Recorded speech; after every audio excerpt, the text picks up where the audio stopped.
Hello friends, welcome to my YouTube channel. तो आज की इस वीडियो में हम पढ़ेंगे एसबीआई क्लर्क मेंस के अरिथमेटिक लेवल के क्वेश्चंस हम सॉल्व करेंगे। ये मैंने टेक्स्ट बुक के मॉक 1 से पिक किया है। तो चलिए अपने फर्स्ट क्वेश्चन पर चलते हैं। इसमें है कि ट्रेन ए जो है उसकी लेंथ आपको दी हुई है और उसकी स्पीड आपको दी हुई है कि इतनी स्पीड से वो किसी प्लेटफॉर्म को क्रॉस कर रहा है इतने सेकंड में, राइट। और बी जो है उसकी लेंथ नहीं दी हुई, लेकिन उसकी स्पीड दी हुई है कि वो इतनी स्पीड से जा रही है और सेम प्लेटफॉर्म को वो इतने सेकंड में क्रॉस कर रही है। अब आपको बताना है कि अगर दोनों ट्रेन आपस में एक दूसरे को क्रॉस कर रही है और ऑपोजिट डायरेक्शन में जा रही है तो वो कितना टाइम ले रही है, ये आपको बताना है, ठीक है। तो अब देखिए, ऐसे क्वेश्चन में सिंपल जो आपने फॉर्मूला यूज करना है वो पता होना चाहिए। सेम फॉर्मूला हम घुमा फिरा के बार बार यूज करके आंसर निकालते हैं इस टाइप के क्वेश्चन में, ठीक है। और जो फॉर्मूला है वो ये है कि अगर कोई ट्रेन है, उसकी स्पीड है, मान लो ए की बात हो रही है, स्पीड है, ठीक है। स्पीड इज इक्वल टू, आपने फॉर्मूला सुना है, डिस्टेंस अपॉन टाइम होता है। तो स्पीड इज इक्वल टू, यहाँ डिस्टेंस जो है ट्रेन की लेंथ होती है, ठीक है, लेंथ होती है अपॉन टाइम। कितना टाइम ले रही है वो किसी चीज को क्रॉस करने में। अगर वो प्लेटफॉर्म की बात कर रहे हैं तो लेंथ, जहाँ जो ट्रेन की लेंथ है उसमें प्लेटफॉर्म की लेंथ को प्लस कर दो। अगर दूसरी ट्रेन की बात हो रही है तो उस ट्रेन की लेंथ को प्लस कर दो, ठीक है। ये आपका फॉर्मूला होता है। अगर दो ट्रेन की बात हो रही है तो यहाँ स्पीड जो है एक ट्रेन की बजाय दोनों की आपस में रिलेटिव स्पीड लिखी जाएगी, ठीक है। वो स्पीड ऐड हो रही है दोनों की या सब्ट्रैक्ट हो रही है, वो डिपेंड करता है वो किस डायरेक्शन में मूव कर रही है, ठीक है। तो सबसे पहले हम इसको स्टेप बाय स्टेप सॉल्व करते हैं। तो ट्रेन ए जो है उसकी लेंथ दी हुई है आपको 120, उसकी स्पीड ये है। आपका सबसे पहला काम ये है कि आप पहले यूनिट्स चेक करो। सब मीटर पर सेकंड सेकंड इनमें दिखेंगी, ऑप्शंस भी सेकंड में दिख रहे हैं। तो अगर कोई आपको किलोमीटर पर आवर में दिया हुआ है तो उसको आप मीटर पर सेकंड में चेंज कर लो, ठीक है। 90 आपको दिया हुआ है, मीटर पर सेकंड में चेंज करने के लिए मल्टीप्लाई करते हैं 5/18 से, तो ये आ जाएगा आपका 25 मीटर पर सेकंड, राइट। ये इसकी स्पीड हो गई ए की। अब देखिए, ए की लेंथ है, ए की स्पीड है, ए की लेंथ है, ए की स्पीड है, और किसी प्लेटफॉर्म को जिसकी लेंथ आपको नहीं पता 40 सेकंड में क्रॉस कर रही है, ठीक है। तो इसकी 25 हो गई स्पीड, लेंथ होगी इसकी 120, प्लेटफॉर्म की लेंथ नहीं पता तो पी लिख लेते हैं, अपॉन टाइम दे रखा है इन्होंने 40 लिख लिया आपने। सेकंड ट्रेन की बात करते हैं, इसकी लेंथ नहीं पता, इसकी स्पीड पता है 30 है, ठीक है। इसकी लेंथ नहीं पता, इसको आप बी मान लो, ठीक है। ये सेम प्लेटफॉर्म को क्रॉस कर रही है तो अगेन उसको पी मान लो। कितने सेकंड में? 55 सेकंड में। तो नीचे 55 आ गया टाइम, ठीक है। ये दो चीजें बहुत सिंपल सा है। यहाँ पे आपको दिख रहा है कि पी कैलकुलेट किया जा सकता है, तो यहाँ से हम पी कैलकुलेट कर लेते हैं।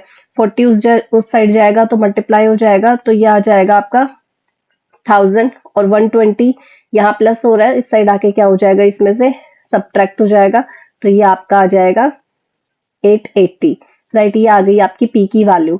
ये पी की वैल्यू आप यहाँ यूज करोगे तो आपकी बी की वैल्यू निकल के आ जाएगी। तो आप यहाँ पुट कर लीजिए इसको। ये है आपका 30 equals to B plus P है आपका 880 अपॉन 55। 55 उस साइड जाएगा, मल्टीप्लाई हो जाएगा, तो ये आपका आ जाएगा 1650, और 880 इस साइड आएगा तो माइनस हो जाएगा। सिंपल मैथ से ये तो आप कर ही सकते हैं, ठीक है। तो यहाँ हो जाएगा आपका 7, और यहाँ हो जाएगा आपका अगेन 7, ठीक है। तो ये 770 आ गई आपकी बी की वैल्यू, बी की लेंथ, राइट। ये इतनी आ गई। अब इस क्वेश्चन में दिया हुआ है कि अगर दोनों ट्रेन एक दूसरे ऑपोजिट डायरेक्शन में जा रही हैं तो एक दूसरे को कितने टाइम में क्रॉस करेंगी, ये पूछा हुआ है, ठीक है। अब इसमें क्या करेंगे, दो ट्रेन है, एक ट्रेन यहाँ इस डायरेक्शन में जा रही है, दूसरी ट्रेन इस डायरेक्शन में जा रही है, ठीक है। तो जब भी दोनों ऑपोजिट डायरेक्शन में होती है तो जो रिलेटिव स्पीड होती है वो दोनों की स्पीड को ऐड करके मिलती है, याद रखिएगा, ठीक है भाई। अगर एक ऐसे आ रही है, एक ऐसे आ रही है, तो कहीं ना कहीं बहुत शॉर्ट टाइम में एक दूसरे को क्रॉस करेंगे, ठीक है। कुछ रास्ता क्योंकि जल्दी से ये कवर कर रही है, कुछ ये कवर कर रही है, तो दोनों एक दूसरे को बहुत जल्दी कवर करेंगे, तो कहीं ना कहीं स्पीड हम मान सकते हैं कि बढ़ी है, तभी तो वो जल्दी उसको एक दूसरे को क्रॉस करेगी, ठीक है। तो इसलिए रिलेटिव स्पीड के लिए दोनों को ऐड करेंगे, इस तरीके से आप याद कर सकते हैं। और अगर सेम डायरेक्शन में जा रही है, ये इसको क्रॉस करना चाह रही है लेकिन इसकी भी स्पीड है, तो ये भी आगे बढ़ती जा रही है, फिर ये भी आगे बढ़ रही है, ये भी आगे बढ़ रही है, तो कहीं ना कहीं ज्यादा टाइम लगेगा एक दूसरे को क्रॉस करने में इनको, ठीक है। तो इसलिए यहाँ पे आप याद रख सकते हैं कि कहीं ना कहीं स्पीड जो है वो डिक्रीज हो रही है, तो माइनस साइन लगाना है उनके बीच में। ये आप तरीके से याद रख सकते हैं कि ऑपोजिट और सेम डायरेक्शन में प्लस का साइन लगेगा या माइनस का, ठीक है। तो ऑपोजिट डायरेक्शन में दोनों ट्रेन मूव कर रही हैं, तो यहाँ पे रिलेटिव स्पीड निकलती है प्लस करके। एक की स्पीड है 25, दूसरे की स्पीड है 30, इक्वल्स टू, दोनों ट्रेन की बात हो रही है तो ऊपर दोनों ट्रेन की लेंथ लिखी जाएगी, ठीक है। एक ट्रेन की लेंथ हमने निकाली है 770 और जो फर्स्ट हमारी ट्रेन थी उसकी लेंथ तो इन्होंने दी हुई थी 120, राइट। तो हम लिखेंगे यहाँ पे 120 प्लस 770 अपॉन किस टाइम एक दूसरे को क्रॉस करती है, यही टाइम हमें निकालना है, ठीक है। तो यहाँ पे हम देखेंगे ये आ जाएगा 55 इक्वल्स टू, यहाँ हम देखेंगे तो ये आ जाएगा 890, ठीक है, अपॉन टी।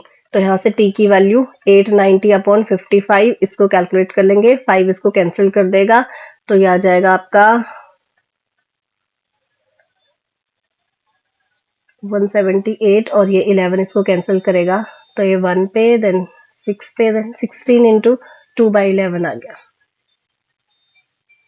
यानी कि ऑप्शन 3, ठीक है।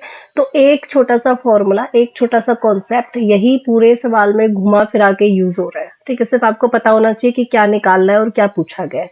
चलते हैं नेक्स्ट क्वेश्चन पर। ये एवरेज के बेस पर है। इसमें आपको दिया हुआ है कि a player scored average of 45 run in 10 matches, 10 match में उसका एवरेज 45 बन रहा है। 11th और 12th में कितना स्कोर कर रहा है वो आपको दिया हुआ है, और फिर टोटल हम पूरे 12 मैचेस की बात करें, एक तो पूरे 12 मैचेस की बात करें तो यहाँ जो आपका एवरेज है वो 3 रन से इंक्रीज हो जाता है, ये दिया हुआ है, ठीक है। अब 9th और 10th में जितना स्कोर किया है वो भी दिया हुआ है, आपको एवरेज स्कोर बताना है बाकी की 8 इनिंग्स में, ठीक है। ये आपका पूरा क्वेश्चन है। तो इसमें भी एक आपको चीज पता होनी चाहिए, घुमा फिरा के एक फॉर्मूला जो है वही यूज होना है, और वो फॉर्मूला है एवरेज का। एवरेज जो है वो आपका क्या होता है, जितना भी रन्स है, ठीक है, टोटल रन्स जो है डिवाइडेड बाय टोटल मैचेस हो जाएंगे, इनिंग्स हो जाएंगे, ठीक है, जितने भी नंबर है। जैसे कि यहाँ पे एवरेज जो है ये 45 है, तो मैं यहाँ 45 लिखूंगी इक्वल्स टू, टोटल मुझे नहीं पता कितने रन बने होंगे, ठीक है भाई, पहले मैच में कितने बनाए, दूसरे में कितने बनाए, तीसरे में कितने बनाए, उन सबको यहाँ ऐड करना होता है टोटल रन्स, ठीक है, अपॉन, लेकिन मैच कितने हुए, 10 हुए तो नीचे 10 लिखा जाएगा, ठीक है। तो यहाँ से हमें पता चल जाएगा कि 10 जो मैच हुए हैं उनमें रन जो है टोटल बने हैं 450। यहाँ तक क्लियर है, ठीक है। तो ये एक छोटा सा फॉर्मूला जो है यही बार बार यूज करना है। अभी देखिए 11th और 12th मैच में स्कोर आया है x और x प्लस 26, ठीक है। अभी एवरेज 3 से इंक्रीज हो गया, 3 से इंक्रीज हो गया का मतलब एवरेज जहां 45 था अभी कितना हो जाएगा, 48 हो जाएगा। यहाँ ऊपर टोटल रन्स लिखा जाएगा पूरे मैचेस का, और यहाँ 3 मैच और बढ़ा कितने, 2 मैच और बढ़ा दिए। 11th और 12th की बात हो रही है तो पहले 10 थे तो अभी कितने मैच हो जाएंगे, 12 हो जाएंगे, ठीक है। यहाँ पे अगर मैं टोटल रन्स देखूं 12 मैचेस में तो वो कितना हो जाएगा, ये 12 उस साइड जाके मल्टीप्लाई हो जाएगा, तो ये आपका आ जाएगा, यहाँ आ गया 9,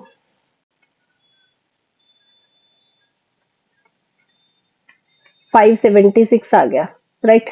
576 12 मैचेस में है, जिसमें से 10 मैचेस में रन 450 बन गए थे, इतना यहाँ तक आपको क्लियर है, ठीक है। अभी पूछा गया है कि 9th और 10th मैच जो है उनमें भी आपको दिए हुए हैं ये रन, और 11th 12th का भी दिया हुआ था, ठीक है। आपने 8 इनिंग्स तक रन बताना है। अब देखिए सबसे पहली चीज कि अगर मैं बात करूं ये 450 है, ये 10 मैच के है, तो इसमें हमारा जो 9th और 10th मैच है वो इंक्लूड है, ठीक है। तो 450 इक्वल्स टू 8 मैचेस के जितने भी रन बनेंगे, ठीक है, 8th मैचेस के जितने भी रन बनेंगे, प्लस 9th में ये कह रहे हैं x माइनस 4 है, प्लस 10th में ये कह रहे हैं x माइनस 6 है, ठीक है। अब आप देखिए यहाँ से x की वैल्यू निकाली जा सकती है, और इसमें अगर मैं यहाँ 576 इसमें बात करूं, 576 जो है ये 12 मैचेस का है, जिसमें से 10 मैच तो यही हो चुके। अगर मैं 10 मैच यहाँ से हटा दूं, 450 को माइनस कर दूं, तो ये आ गया आपका 126, ठीक है। ये 126 की भाई 450 अगर 10 मैच में रन बने हैं तो पूरे 12 मैचेस में 576 बने, यानी कि जो लास्ट के 2 मैच खेले गए उनमें 126 रन बने हैं, और ये हमसे कह रहे हैं लास्ट के 2 मैच में x और x प्लस 26 रन बने हैं, यानी कि 126 किसकी वैल्यू है, x प्लस 26 की वैल्यू है, ठीक है। तो यहाँ से हम x की वैल्यू को कैलकुलेट कर सकते हैं। x की वैल्यू जो है वो हमारी आ जाएगी, ये आ जाएगा 2x, 26 वहां जाके माइनस हो जाएगा तो 100 हो जाएगा, तो जो 2x है उसकी वैल्यू आ गई 100, यानी x की वैल्यू आ गई 50, ठीक है। बस आपने यहाँ x की वैल्यू पुट करनी है, तो x की वैल्यू यहाँ पे x प्लस एक्स 2x है यानी 100 है, 100 उस साइड जाके माइनस हो जाएगा तो 450 की जगह बन जाएगा ये 350, और यहाँ 6 और 4 माइनस का 10 है, वहां जाके प्लस का 10 हो जाएगा तो ये आ जाएगा 360, और यहाँ 8th मैचेस के रन है ये।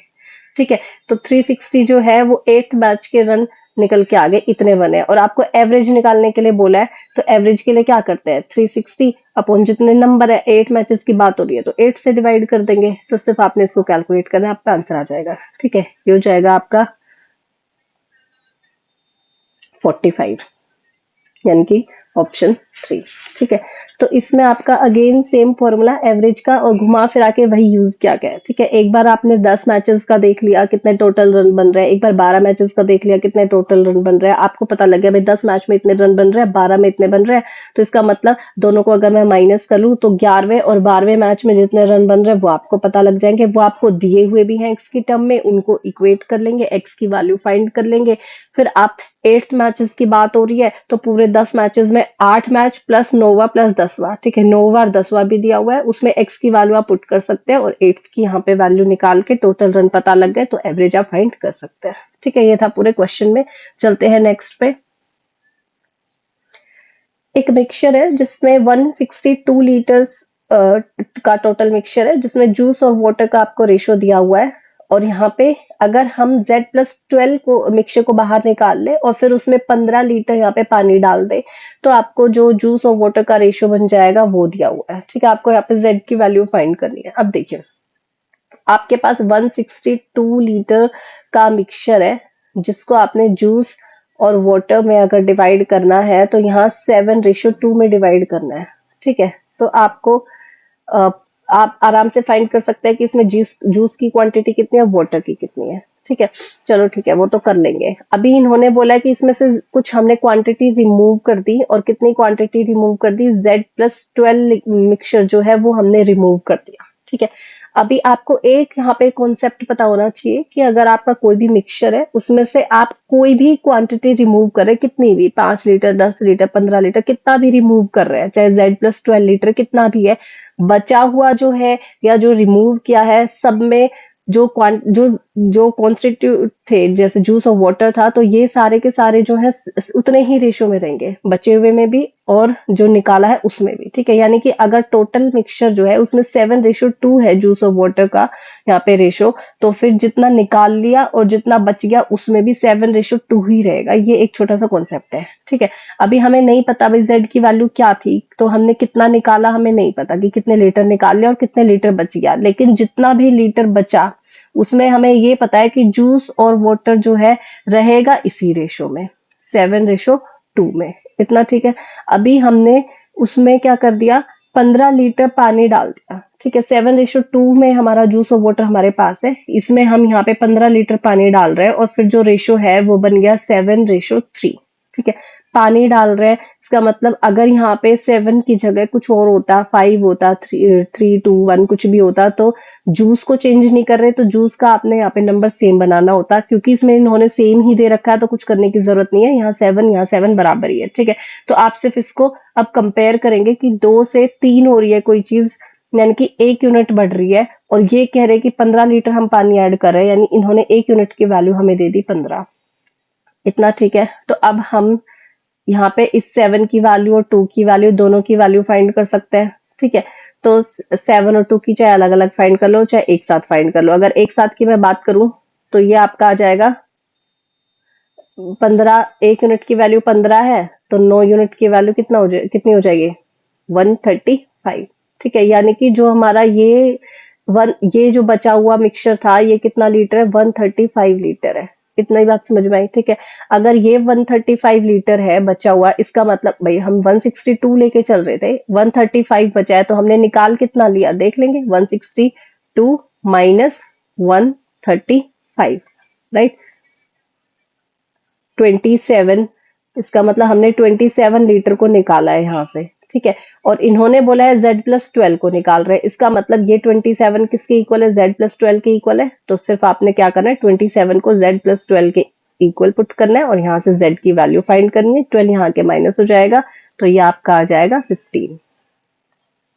ठीक है, Z की वैल्यू आ गई आपकी 15 लीटर। सिंपल सा था, ठीक है, ज्यादा कुछ इसमें रॉकेट साइंस नहीं थी, ज्यादा कोई ऐसा कॉन्सेप्ट भी नहीं था टफ। सिर्फ आपको एक छोटी सी चीज पता होनी चाहिए थी कि अगर कोई भी रेशियो आपको दिया हुआ है किसी मिक्सचर में, तो जब भी हम उसमें से कुछ निकाल लेते हैं तो जितना बच गया उसमें भी रेशियो सेम ही रहना है, ठीक है। जूस और वाटर जो भी चीजें है वो सेम ही रहेगा उनका रेशियो, ठीक है। सिर्फ ये कॉन्सेप्ट था। चलते हैं नेक्स्ट क्वेश्चन पर। इसमें देखिए आपको क्या दिया हुआ है कि डिफरेंस जो है 2 साल में सिंपल इंटरेस्ट और कंपाउंड इंटरेस्ट का, वो आपको 270 दिया हुआ है, ठीक है। और डिफरेंस जो है 3 साल का, यहाँ पे डिफरेंस जो है 3 साल का, यहाँ पे सिंपल इंटरेस्ट और कंपाउंड इंटरेस्ट का वो आपको दिया हुआ है, ठीक है। तो आपको यहाँ पे रेट ऑफ इंटरेस्ट जो है वो R% है, तो ऑफ कोर्स यहाँ पे R की वैल्यू फाइंड करनी पड़ेगी, ठीक है। उसके अलावा आपको यहाँ पे क्या पता होना चाहिए कि अमाउंट जो है, अगर वो 12,000 जो है वो 3 साल के लिए हम R% पे इन्वेस्ट कर रहे हैं सिंपल इंटरेस्ट में, तो टोटल अमाउंट कितनी अर्न होगी वो आपको बताना है यहाँ पे इस क्वेश्चन में, ठीक है। तो ये लास्ट पार्ट तो सिंपल सा है, अगर आप R फाइंड कर लेते हैं तो इसमें आपको ऐसे क्वेश्चन में जिसमें आपको डिफरेंस दिया हो सिंपल इंटरेस्ट और कंपाउंड इंटरेस्ट का 2 साल और 3 साल का, तो छोटे छोटे 2 फॉर्मूले पता होना चाहिए कि 2 साल के लिए कितना डिफरेंस होता है और 3 साल के लिए कितना होता है, ठीक है। तो जो डिफरेंस होता है हमारा, मैं डी से डिनोट कर देती हूँ। अगर ये 2 साल की बात हो रही है तो इसका फॉर्मूला होता है P इंटू R/100 का स्क्वायर, ठीक है।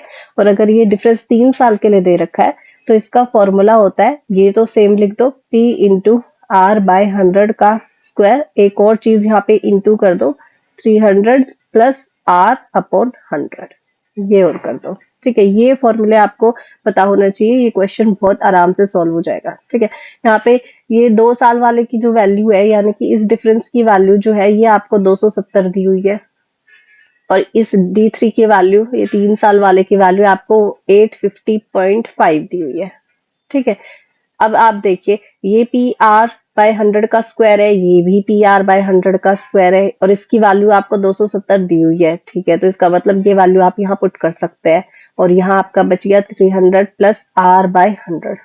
अब आपको समझ में आ गया होगा कि इसमें क्या करना है, हमें सिर्फ R की यहाँ से वैल्यू आराम से फाइंड करनी है और फिर आगे ये क्वेश्चन सॉल्व करना है, ठीक है। तो ये 270 यहाँ मल्टीप्लाई हो रहा है, इस साइड आके क्या हो जाएगा, डिवाइड हो जाएगा। तो यहाँ पे इसको हम कर लेते हैं डिवाइड, 270 जो यहाँ की एक 0 पॉइंट था इसको भी हटा लेते हैं और यहाँ 0 बना लेते हैं। यहाँ बच जाएगा आपका 300 प्लस R/100, यहाँ ये दोनों 0 कैंसिल हो जाएंगी, ठीक है। अब इसको आप सॉल्व कर लीजिए, ये आपका आ जाएगा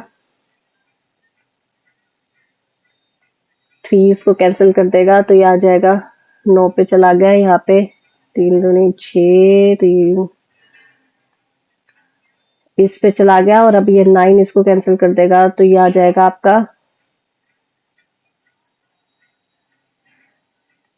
315 आ जाएगा, 315 आ गया। और ये is equal to 300 plus R है, 300 साइड आके माइनस हो जाएगा, तो ये आपका आ जाएगा, R की वैल्यू आ जाएगी आपकी 15%, राइट। तो R की वैल्यू 15% आ गई। तो अब इस क्वेश्चन में आपको आगे जो पूछा है वो आप देखिए, 12,000 रुपीज पर आपको पूछा गया है कि अगर R% के हिसाब से 3 साल का आपको यहाँ पे इंटरेस्ट लगाया जाए तो टोटल अमाउंट पूछा है, ठीक है। अब यहाँ पे देखिए, एक तो सिंपल होता है हमारा फॉर्मूला सिंपल इंटरेस्ट का, जो होता है principal into rate into time upon 100, ठीक है भाई। यहाँ से आप सिंपल इंटरेस्ट फाइंड कर सकते हैं, प्रिंसिपल भी पता चल गया, रेट भी, टाइम भी, ठीक है। और जितना सिंपल इंटरेस्ट हो प्रिंसिपल में ऐड करके अमाउंट पता चल जाएगा, ठीक है। या फिर आप इसको सिंपल माइंड में एक चीज से सोच सकते हैं कि प्रिंसिपल जो है उसको हम लेके चलते हैं 100%, ठीक है। और यहाँ पे अगर मैं बात करूं, जो हमारा यहाँ जो टाइम, ये रेट जो है 15 है, ठीक है, और जो टाइम है वो 3 साल का है, तो यहाँ पे जो सिंपल इंटरेस्ट है उसको मैं परसेंटेज में अगर डील करूं तो वो हमेशा होता है R/T, ठीक है। यानी कि 15 इंटू 3, यानी कि हो जाएगा हमारा 45%। आप इसको सोच के चलोगे माइंड में, ठीक है। आपको फटाफट ये चीजें सोचनी है कि प्रिंसिपल 100% होता है और जो सिंपल इंटरेस्ट है वो 45% है इस क्वेश्चन के अकॉर्डिंग हमारा, ठीक है। RT होता है, RT यानी कि 15 इंटू 3 यानी कि 45% है सिंपल इंटरेस्ट, ठीक है। तो अगर 100% है, उस पर 45% का यहाँ पे हम इंटरेस्ट लगा रहे हैं, तो जो अमाउंट है वो हमारी 145% होगी। तो बस आपको यहाँ पे 100% की वैल्यू दी हुई है और 145% की आपने कैलकुलेट करनी है, ठीक है, इस क्वेश्चन में। तो जो 12,000 है वो आपकी हो गई यहाँ पे 100% की वैल्यू, और आपने फाइंड करनी है 145% की वैल्यू, यानी कि डिवाइड कर देंगे 100 से और मल्टीप्लाई कर देंगे इसको 145 से। यहाँ से 2 जीरो कैंसिल हो जाएगा, सिर्फ इसको सॉल्व किया आपका आंसर आ जाएगा। ठीक है, यहाँ पे आपने 0 पुट कर दी, यहाँ इसको सॉल्व करेंगे, ये आ जाएगा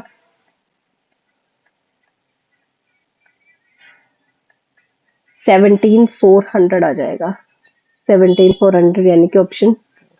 ठीक है, चलते हैं अपने नेक्स्ट क्वेश्चन पर। नेक्स्ट एंड लास्ट जो बहुत ही एक शॉर्ट मेथड से मैं आपको सिखाऊंगी कि कैसे सॉल्व करना है। इसमें देखिए आपको क्या दिया हुआ है कि इनकम का रेशो दिया हुआ है 5:6 और एक्सपेंडिचर का यहाँ पे रेशो दिया हुआ है 11:18। ठीक है, ए और बी दो लोग हैं। ठीक है, यहाँ बी लिख लेते हैं, चलो बी दिया हुआ है और यहाँ हमारा ए हो गया, बी ए दिया हुआ है इन्होंने, और बी ए का जो इनकम का रेशो है वो है 5:6 और जो एक्सपेंडिचर का रेशो है वो है 11:18। राइट, ये चीजें दी हुई है।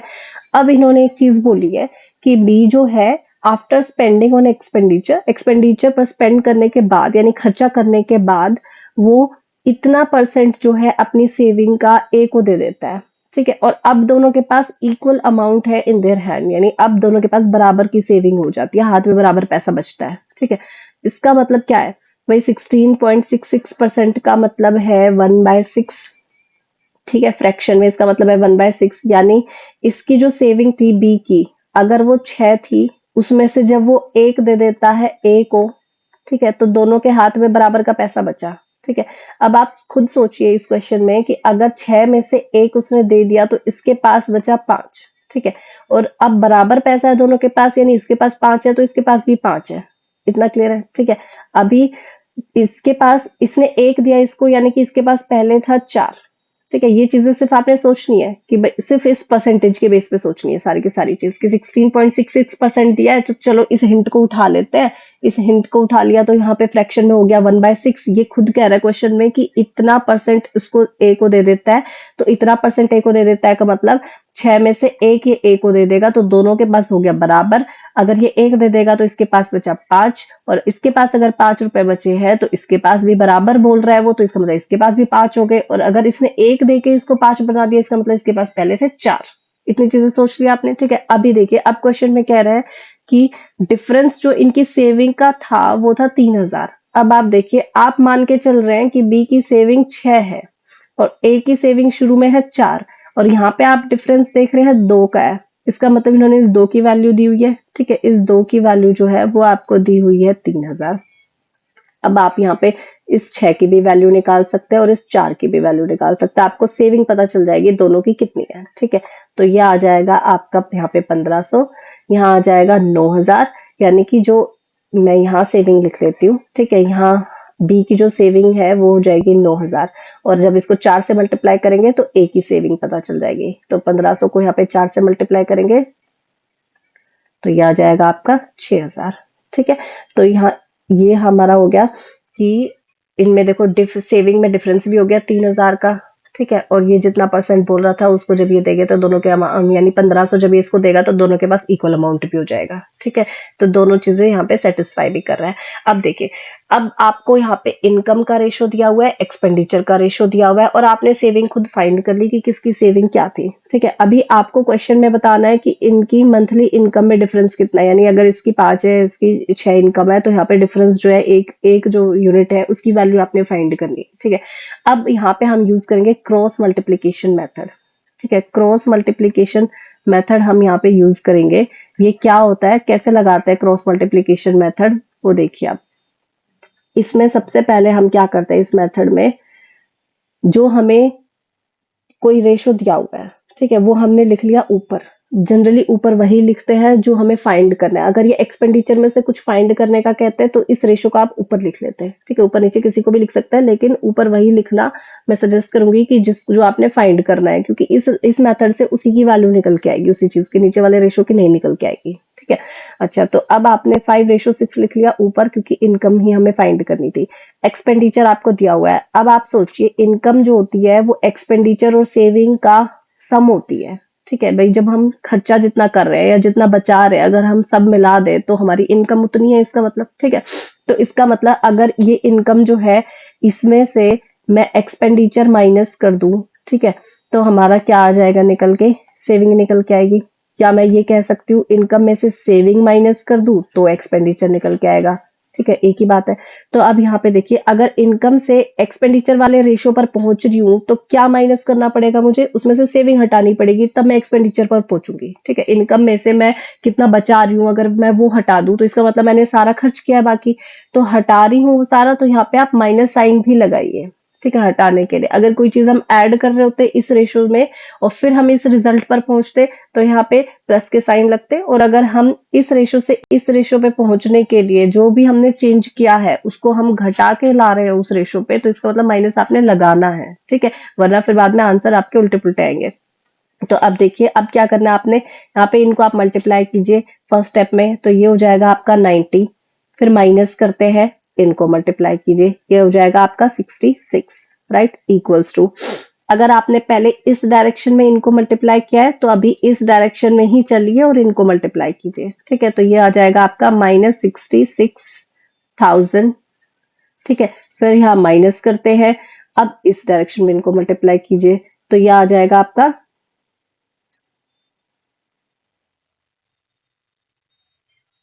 162, ठीक है, और क्योंकि यहाँ माइनस था तो यहाँ पे आप माइनस भी लगा लीजिए, और यहाँ पे 162,000 हो जाएगा, और ये दोनों माइनस माइनस क्या हो जाएंगे, प्लस, ठीक है, तो ये एक है आपका 162,000 और माइनस में उसके हो जाएगा 66,000, ठीक है, तो दोनों को कर लीजिए माइनस, यह आ जाएगा आपका 96,000, एक सेकेंड, हाँ जी, तो ये आ जाएगा आपका 96,000, यहाँ पे जो है इनको आप माइनस करेंगे तो आपका आएगा 24, राइट, इस 24 की जो वैल्यू है वो आ गई आपकी 96,000, अगर 24 यूनिट की ये वैल्यू है तो एक यूनिट की क्या हो जाएगी, इसको डिवाइड कर देंगे, 96,000 जो है अपॉन में क्या आ जाएगा 24, ठीक है, ये 4 पे डिवाइड कर देगा इसको, तो ये आ गया आपका 4,000, ठीक है, एक यूनिट की वैल्यू आपको आपने फाइंड कर ली, यहाँ से 4,000 है, आपको फाइंड क्या करना है, अगर वो क्वेश्चन में आपको पूछता कि बी की इनकम फाइंड करो तो आप 5 यूनिट की वैल्यू फाइंड करते, 5 से मल्टीप्लाई करते, एक ही इनकम पूछता तो 6 यूनिट की वैल्यू फाइंड करते, 6 से मल्टीप्लाई कर देते, इन्होंने डिफरेंस पूछा है दोनों में, भाई इसकी 5 यूनिट है इसकी इनकम 6 यूनिट है, डिफरेंस क्या हुआ, एक यूनिट का हुआ, यानी कि एक यूनिट जो हमने फाइंड किया वही हमारा आंसर है 4,000, ठीक है, समझ में आया। तो ये क्रॉस मल्टीप्लिकेशन मेथड जो है ये आपको आना चाहिए, इसमें हम पहला रेशो लिखते हैं, फिर हम जो रिजल्टेंट रेशो है वो लिखते हैं, यहाँ लाइन लगा के हम यहाँ पे इस रेशो से इस रेशो में कैसे पहुंचे, क्या चेंज लेके आए, क्या हमने ऐड किया है या क्या सब्ट्रैक्ट किया है वो हमने नीचे लिखते हैं, ठीक है, फिर जिस भी डायरेक्शन में आप ऊपर क्रॉस मल्टीप्लिकेशन कर रहे हैं इनकी और दोनों को माइनस कर रहे हैं, सेम डायरेक्शन में आप नीचे कीजिए और उसको इक्वेट कीजिए और वहां से एक यूनिट की वैल्यू निकालिए, फिर जिसका भी वो पूछ रहा है आंसर, इसकी इनकम या इनके डिफरेंस वो आप फाइंड कर सकते हैं, ठीक है। तो आज के लिए बस इतना ही, ये थे हमारे एसबीआई क्लर्क मेंस लेवल के क्वेश्चन थे, ठीक है, मेंस के ही क्वेश्चन थे जो मैंने टेक्स्ट बुक के मॉक से उठाए हैं, तो इसी टाइप के आपको एग्जाम में मिलेंगे, अगर आप अच्छे से प्रैक्टिस करते हैं तो एग्जाम में आप इन क्वेश्चंस को जो अभी थोड़ा सा टाइम लेके आप समझ रहे हैं बहुत ही फटाफट इनको सॉल्व कर लेंगे। तो आज के लिए बस इतना ही, थैंक यू सो मच।